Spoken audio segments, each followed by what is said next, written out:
Salve Maria. Em nome do Pai, e do Filho, e do Espírito Santo. Amém. Vamos hoje, nesta transmissão intitulada Sugestões para o Novo Papa, recitar, como de costume, as 3 Ave-Marias. Ó Maria, fazei o meu coração tão puro quanto o vosso, pelo poder que vos deu o Deus Pai. Ave Maria, cheia de graça, o Senhor é convosco, bendita sois vós entre as mulheres, e bendito é o fruto do vosso ventre, Jesus.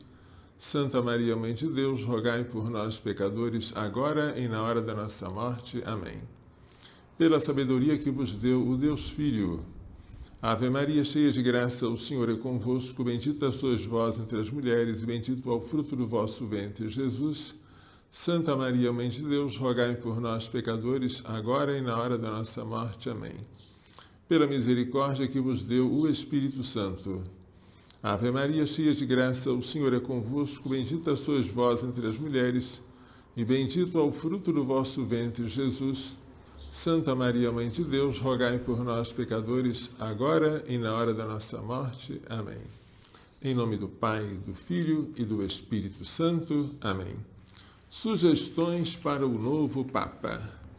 Na segunda-feira da oitava da Páscoa, 21 de abril de 2025, às 7h35, horário de Roma, 2h35, horário de Brasília, Papa Francisco fez a sua Páscoa, a sua passagem para a casa do Pai.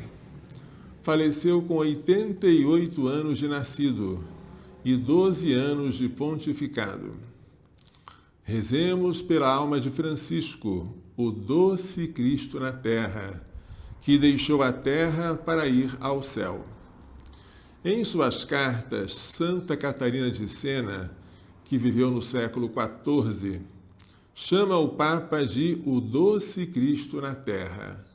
Escrevendo ao tirano de Milão, Bernabò Visconti, ela afirma que o Papa, no caso Gregório XI, detém as chaves do sangue de Cristo crucificado.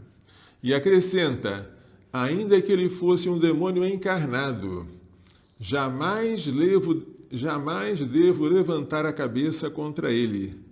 Sempre devo humilhar-me e implorar misericórdia. É a única maneira de receber ou participar dos frutos da redenção. Peço que nada façais contra o vosso chefe. Portanto, não olhem para o Papa, mas para o Cristo que ele representa. Ele é sempre o doce Cristo na terra. Rezemos também pelo conclave, previsto para começar em 7 de maio, no qual será eleito o novo Papa. Qualquer que seja o nome daquele que se assentará à cátedra de Pedro, podemos desde já fazer algumas sugestões para o seu pontificado. Primeira sugestão. A primeira delas seria canonizar o grande Papa Pio XII, o pontífice mais citado nos documentos do Concílio Vaticano II. Lembrem-se disso. Depois da Sagrada Escritura, a fonte mais citada pelo Concílio Vaticano II é Pio XII, por causa da extensão do seu pontificado e também da sua cultura enciclopédica. Ele tratou praticamente de todos os assuntos nas suas encíclicas e nas suas alocuções. Além disso, ele é o pai da bioética. Todo padre deveria ter um livro que hoje só se encontra na estante virtual ou livrarias de livros usados, chamado Mensagens de Pio XII aos médicos ou aos operadores sanitários. É um livro grosso que tem muita coisa de excelente. A gente olha agora o que nós aprendemos em bioética e a gente vê que já estava esboçado lá nos anos 50 ou antes pelo Papa Pio XII. Os temas que hoje nós tratamos, por exemplo, esterilização, o Papa Pio XII já encerrou esse tema magistralmente para evitar que qualquer um de nós pensasse que em algum caso específico a laqueadura tubária ou a vasectomia fossem permitidos. Não, em nenhum caso. Ele já fechou a questão. E o que ele ensinou foi depois corroborado 2 vezes pela Congregação para a Doutrina da Fé. Procriação artificial. Aquilo que foi tratado na Donum Vitae, em 1987, contém citações de Pio XII, que já naquela época falava sobre o assunto, que estava apenas começando.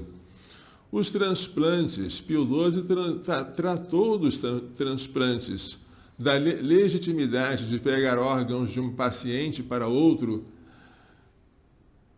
Todos os temas bioéticos que hoje nós tratamos, ou praticamente todos, foram primeiramente abordados por Pio XII. Se ele não foi ainda canonizado, vamos pedir ao Papa futuro, ao novo Papa, que o canonize. Pio XII, Pio XII Santo, São Pio XII,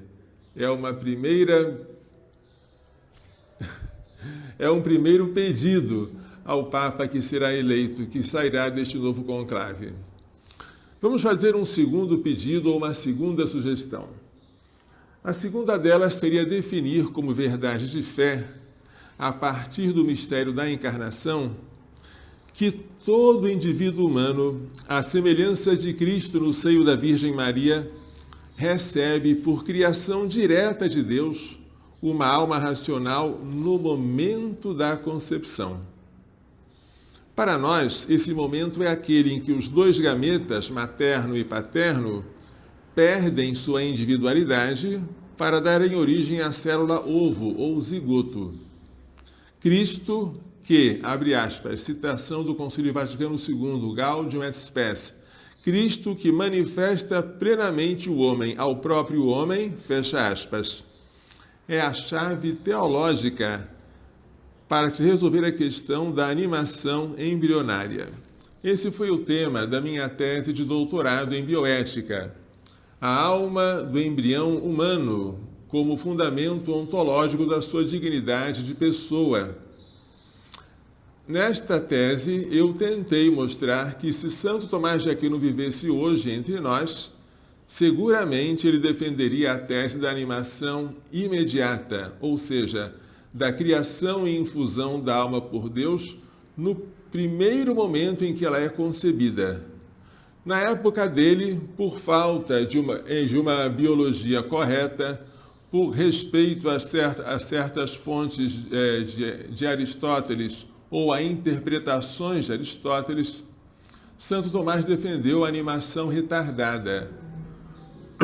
Ele e os outros doutores do século XIII, como também Santo Alberto Magno, defenderam que a alma só é criada e infundida algum tempo depois da concepção, não no primeiro momento da concepção.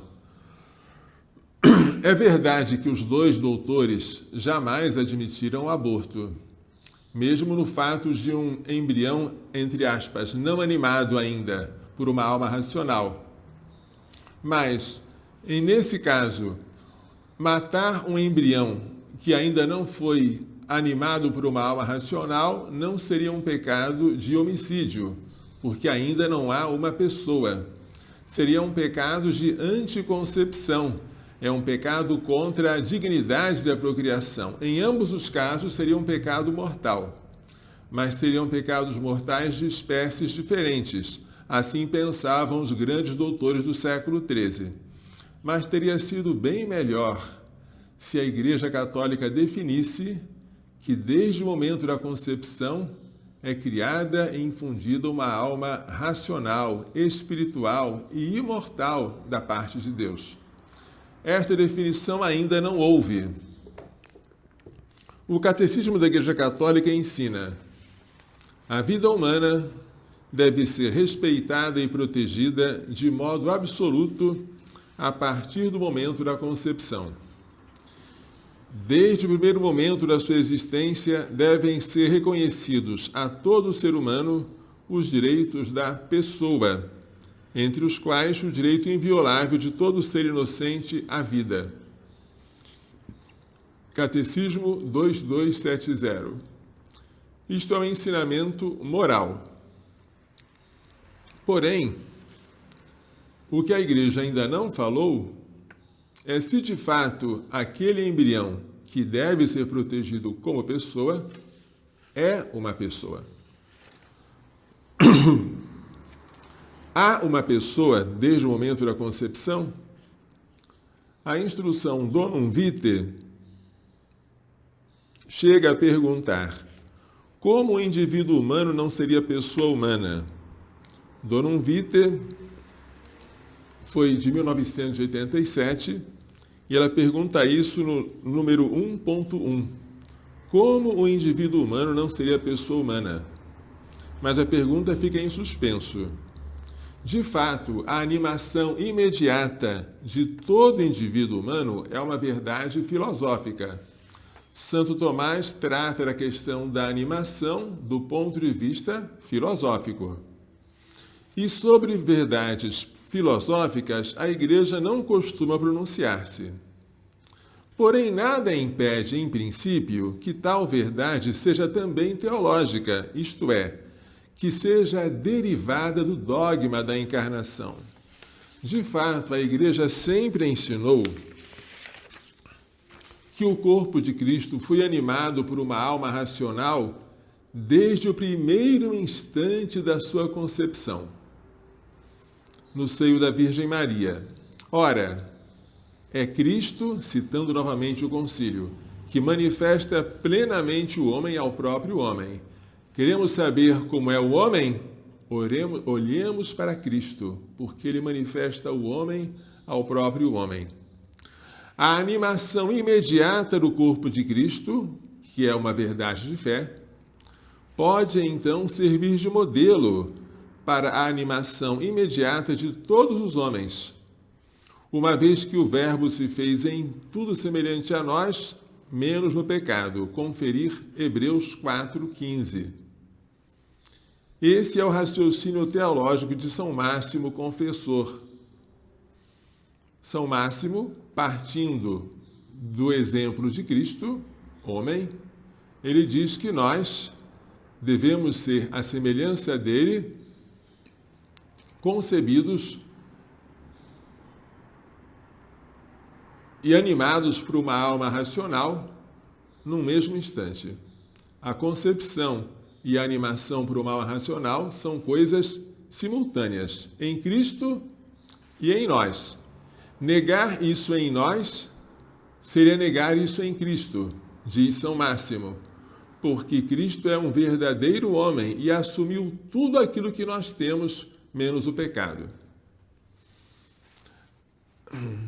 Quem sabe, portanto, se o magistério da Igreja poderia definir como verdade de fé que a alma racional de cada homem é criada e infundida por Deus desde o momento da concepção. Assim ficaria fora de discussão que todo indivíduo é pessoa a partir da concepção. É uma coisa maravilhosa. Se esse dia chegar, se algum Papa, quem sabe o próximo que está para ser eleito, definir solenemente como verdade de fé divinamente revelada, derivada do dogma da encarnação, que todo ser humano recebe no momento da concepção, isto é, no momento do encontro ou penetração dos gametas masculino e feminino, quando os gametas perdem a sua individualidade para dar origem a um ovo ou zigoto, que todo ser humano recebe neste momento uma alma racional, criada diretamente por Deus, intrinsecamente independente da matéria e imortal, acabaria todo o debate sobre a animação. Da parte da Igreja, nós poderíamos dizer, não apenas filosófica, mas teologicamente, que temos certeza de que o ser humano, desde a concepção, recebe de Deus uma alma espiritual e imortal. É uma maravilha isso. Quem sabe você que está me ouvindo vai viver para ver esta verdade ser definida por algum Papa que virá depois. Quem sabe o Papa que será eleito neste próximo conclave. Rezemos. Vamos adiante. A terceira questão seria corrigir o Código de Direito Canônico. Aqui está o Código de Direito Canônico. tá? Para quem não conhece, o código que rege todos os nossos direitos e deveres enquanto católicos. Este código diz no seu no seu cânon 96, pelo batismo o homem é incorporado à Igreja de Cristo e nela constituído pessoa. Estranho, né? Para o código, o homem se torna pessoa pelo batismo, com os deveres e os direitos próprios dos cristãos, tendo-se presente a condição deles, enquanto se encontram na comunhão eclesiástica, a não ser que se oponham a uma sanção legitimamente infligida. Este é o cânon 96. Este cânon causa estranheza. Nós, pró-vida, estamos lutando há tantos e tantos anos para que o nosso Código Civil reconheça que o nascituro é pessoa desde a concepção e não apenas depois do seu nascimento com vida. Nós estamos tentando, sonhando, com um projeto de emenda à Constituição que defenda a dignidade da pessoa desde a concepção. E agora, lendo o Código de Direito Canônico, ele nos diz que o ser humano se torna pessoa pelo batismo. Como é que é isso? A redação não é feliz, evidentemente. Juridicamente, pessoa é sujeito de direitos e deveres. Essa é a definição jurídica de pessoa. E os não batizados também gozam de direitos previstos pelo próprio Código. O canonista Amadeu de Fuenmayor comenta: o cânon não afirma que os não batizados são privados de todo direito diante da Igreja. Confira, por exemplo, confira a título de exemplo o cânon 1476, que reconhece ao não batizado o direito de ser autor dos procedimentos judiciais e eclesiásticos. Vamos ler esse cânon? 1476. Quem quer que seja, estou lendo o direito canônico, quem quer que seja batizado ou não, repito, batizado ou não, pode agir em juízo, e a parte legitimamente demandada deve responder. Um pagão, um não batizado, pode ser parte legítima para ingressar em juízo em um tribunal católico e pleitear alguma causa. É um direito que ele tem. O canonista Padre Jesus Hortal comenta: cremos que teria sido preferível distinguir entre pessoa e fiel, numa distinção paralela à que se costuma fazer nas legislações civis entre pessoa e cidadão de uma nação. Os não cristãos têm direito, por exemplo, em face da Igreja, a que ela lhes anuncie o Evangelho e a pedir justiça perante os tribunais eclesiásticos nas causas em que estes são competentes. Assim comenta o Padre Jesus Hortal. Ninguém está satisfeito com essa redação, que o ser humano se torna pessoa pelo batismo.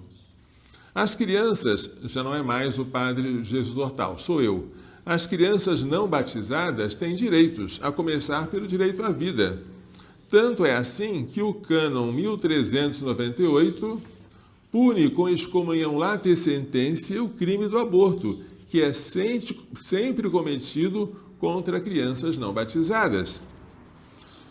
Então, a redação não está feliz. Seria, portanto, oportuno que no Código de Direito Canônico fosse corrigida a redação do cânon 96 para afirmar que todo homem é pessoa desde o momento da concepção e que ele se torna cristão, membro da Igreja, pelo batismo. Essa distinção seria excelente e evitaria estranheza por parte de nossos opositores, que não perdem oportunidade para nos atacar. Isso fica como uma sugestão para o próximo Papa: corrigir o cânon 96 e definir que pessoa é todo ser humano desde a concepção. Cristão é todo ser humano batizado, com os direitos e deveres próprios de um cristão. certo? Isso parece ser uma coisa bem fácil de corrigir.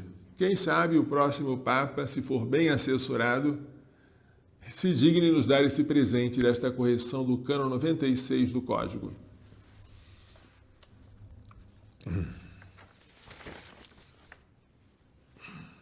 Vamos agora para mais uma sugestão. Condenar a tese de Buscarém. Quem foi Buscarém? Foi um moralista, Thomas Lincoln Buscarém, que em 1928 defendeu na Universidade Gregoriana uma tese segundo a qual é possível remover um embrião em uma gravidez ectópica, remover a trompa com o embrião ainda vivo e a trompa sem ter se rompido, com o embrião ainda vivo em uma gravidez ectópica, e que isso não seria um aborto direto. Esta tese foi aprovada, ela se tornou comum, foi aplaudida, muitos moralistas a fizeram sua, mas esta tese não é verdadeira. E eu fiz a minha dissertação de mestrado em bioética sobre esta tese, o princípio da ação com duplo efeito e sua aplicação à gravidez ectópica. Na verdade, a remoção da trompa com a criança ainda viva constitui um aborto direto, pois ela não seria feita se a mulher não estivesse grávida.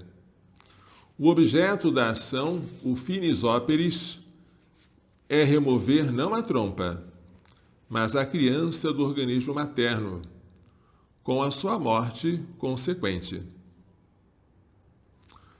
A condenação de tal tese estimularia a busca de procedimentos não abortivos para tratar uma gravidez ectópica, inclusive a pesquisa de uma cirurgia para transportar o embrião da trompa para o útero. Essa cirurgia se chama conversão tubário-uterina ou Operação Wallace, porque o Dr. Wallace foi o primeiro médico que acidentalmente, experimentalmente fez isso em 1915, nos Estados Unidos, ao converter uma gravidez tubária em gravidez uterina, enquanto fazia uma cirurgia de extração de um mioma no útero. Encontrou um saco gestacional na trompa, transplantou-o para o útero e a criança nasceu sem nenhum problema. Mas ninguém fez pesquisa sobre isso. Ninguém. A pesquisa sobre a conversão tubário-uterina ficou até hoje estagnada. Thomas Lincoln Buscarém, como eu já falei, defendeu em sua tese doutoral na Universidade Gregoriana, em 1928, a remoção da trompa, a salpingectomia, antes da ruptura tubária. Então vamos ver se a gente entende aqui. O nenenzinho está aqui na trompa, tá vendo? A trompa está dilatada por causa da presença do neném. Ele defende que você possa remover a trompa ou a parte da trompa que o embrião está próximo, sem que isso seja um aborto direto. Antigamente, esperava-se a trompa se romper, para só então intervir. Buscarém defendeu a tese de que não precisa esperar a ruptura da trompa. Mas aí tem um problema.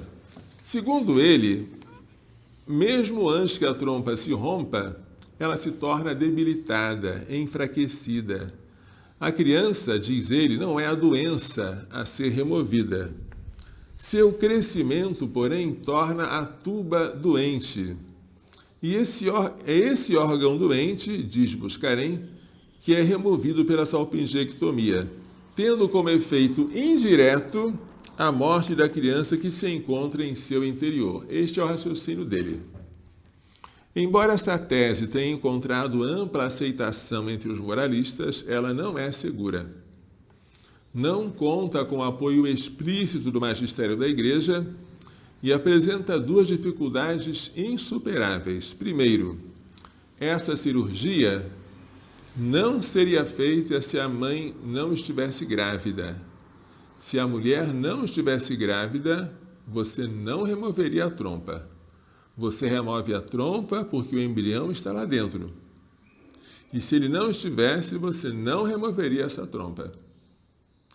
Segundo, se o médico matasse a criança, deixando a trompa intacta, salvaria a vida da mãe.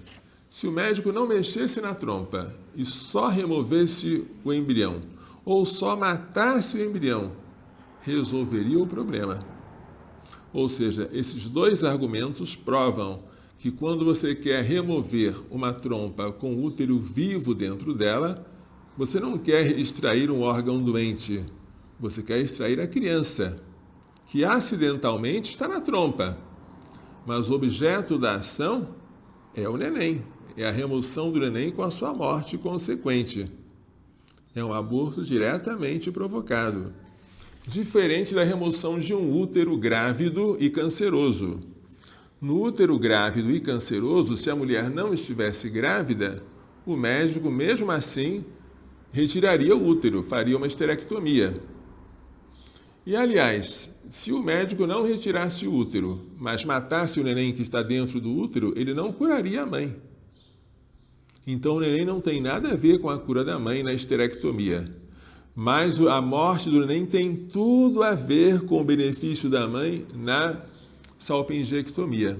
Essa distinção é muito importante a gente fazer. Quando se está diante do direito certo de um inocente à vida, como é o caso da gravidez ectópica, não se pode seguir uma opinião apenas provável, mas não segura. Abre aspas, o caçador não pode disparar quando duvida se o objeto percebido ao longe é homem ou animal selvagem. Se ele está na dúvida não dispare, porque você pode estar matando um homem. E o homem tem direito à vida. Você não sabe se é um aborto direto, mas você admite que pode ser, então não faz isso. A rigor, não é preciso demonstrar que a tese de Buscarin é falsa. Basta admitir que ela é insegura, para que não se possa segui-la, certo? E isso é muito simples. Isso o Papa pode fazer, ele tem poder para isso, e como seria bom se fizesse. Os únicos procedimentos seguramente não diretamente abortivos são a conversão tubário-uterina, pouco pesquisada, porque ninguém se preocupa em transplantar o embrião da trompa para o útero, uma vez que é muito mais simples remover a trompa com o útero dentro e dizer que você não fez aborto direto. Então, não há pesquisa suficiente para transportar o embrião da trompa para o útero, não há pesquisa em modelos animais. Quem já tentou isso e conseguiu foi só de maneira artesanal e fortuita. Nada de sistemático até hoje. E a expectação armada também é uma maneira segura. Você fica esperando o que vai acontecer, esperando a evolução dos acontecimentos. Em quase 2/3 dos casos, a gravidez ectópica evolui para um aborto espontâneo. E quando ela não evolui para um aborto espontâneo, que é aproximadamente 1/3 dos casos, ela evolui para uma ruptura. Então você tem que estar presente, preparado para agir quando a trompa se romper. Quando começar a hemorragia em ato, aí sim você pode intervir.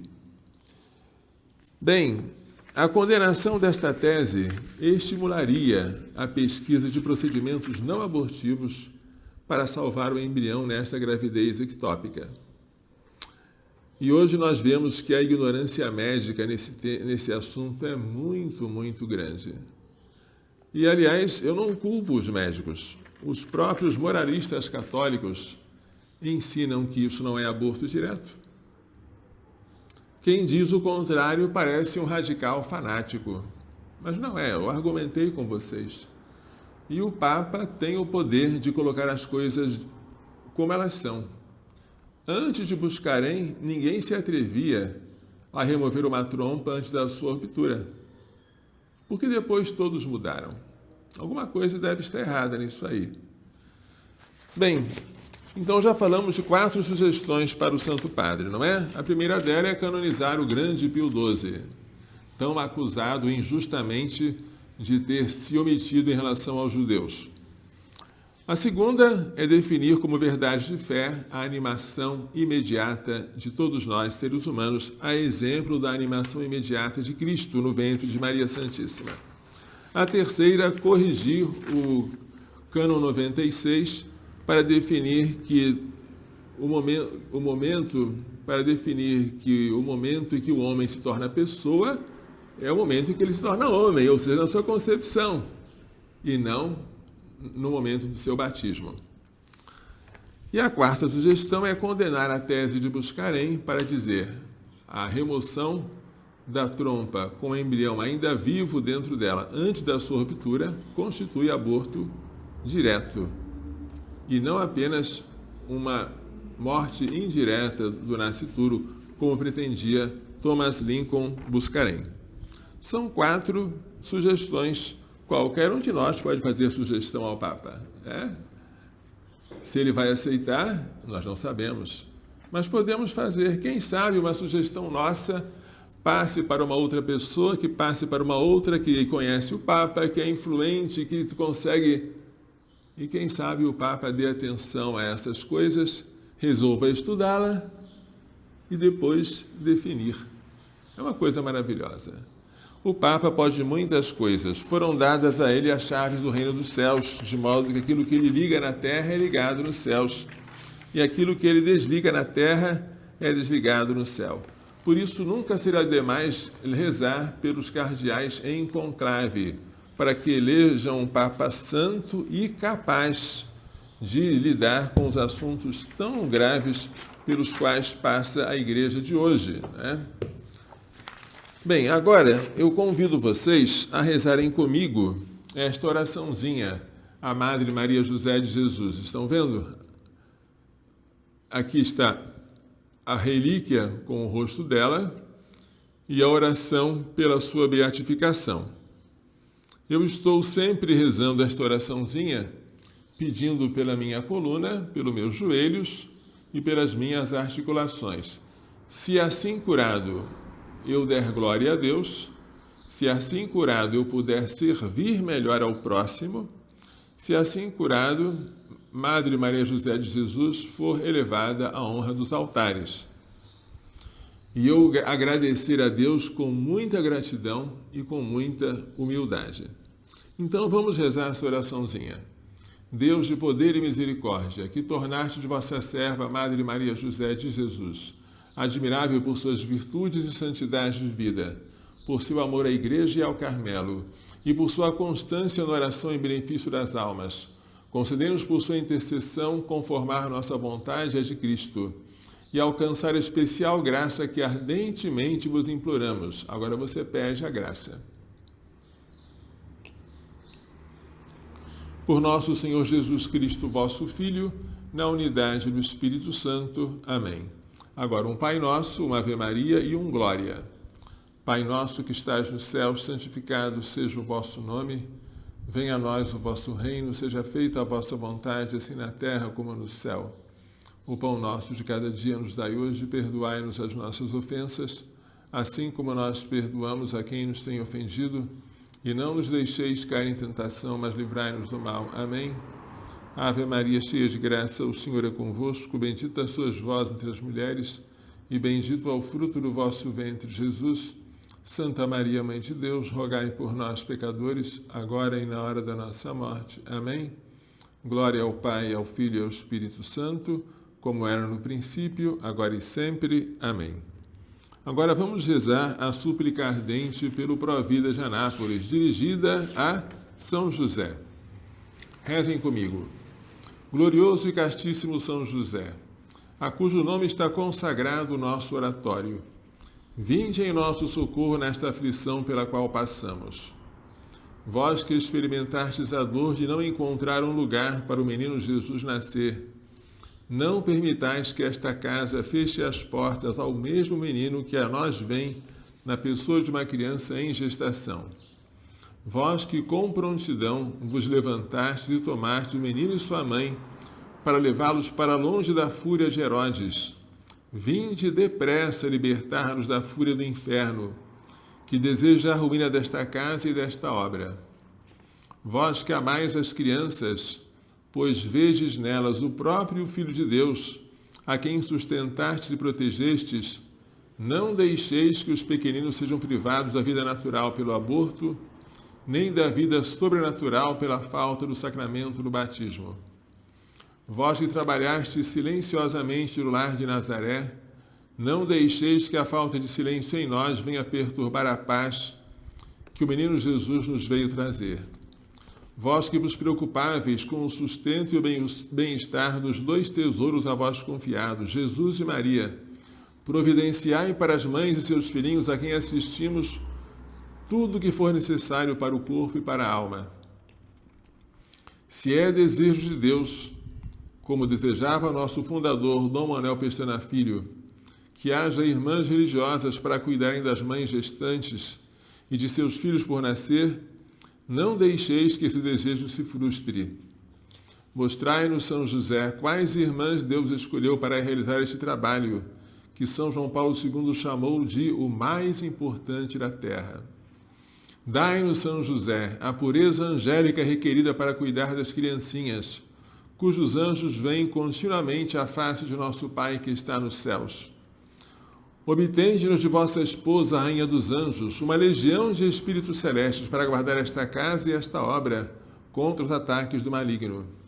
Obedientíssimo São José, que nunca venha faltar em nós a obediência à santa vontade de Deus, que se manifesta pela boca de nossos legítimos superiores. Neste momento em que tudo parece ruir, em que as águas enchem a barca que parece prestes a afundar, em que não vemos saída para nossos problemas, manifestai o poder da vossa intercessão junto a Jesus e Maria. Depois de Jesus e Maria, em vós colocamos a nossa confiança. Ó Salvador do Salvador, vinde salvar-nos. Ó Pai virginal de Jesus e Esposo castíssimo da Virgem Maria, vinde sem demora em nosso auxílio. Esta oração foi composta no momento de muita aflição, pelo que estava e ainda está passando o Providas de Anápolis. E eu peço a vocês, rezem muito conosco. Dirijam, como Nosso Senhor dirigiu, orações com ardente clamor e lágrimas. E nós sairemos desta tribulação e obteremos tudo aquilo que precisamos para continuar esta obra tão especial aos olhos de Deus. A obra de salvar vidas e de conservar na santidade e na graça as vidas que foram salvas. Vamos dar uma bênção final, então. Quem quiser destas medalhas aqui, por favor, mande um e-mail para provida@providaanápolis.org.br. Falei medalhas, mas deveria ter dito relíquias, tá? Quem quiser uma relíquia da Madre Maria José de Jesus, escreva para provida@providaanápolis.org.br. O Senhor esteja convosco. Pela imposição de minhas mãos sacerdotais e pela invocação da bem-aventurada sempre Virgem Maria de São José, seu castíssimo esposo, São Luís Gonzaga, São Luís Maria Grião de Montfort, Santa Gina Beretta Mola, São João Paulo II, Santa Teresa de Calcutá, São Miguel, São Gabriel, São Rafael, todos os anjos e santos, abençoe-os, proteja-os e guarde com toda a bênção no céu e da terra, Deus Todo-Poderoso, Pai, Filho e Espírito Santo. Amém. Coração Imaculado de Maria, livrai-nos da maldição do aborto. Pela vossa Imaculada Conceição a Maria, purificai o meu corpo e santificai a minha alma. Glorioso São José, rogai por nós.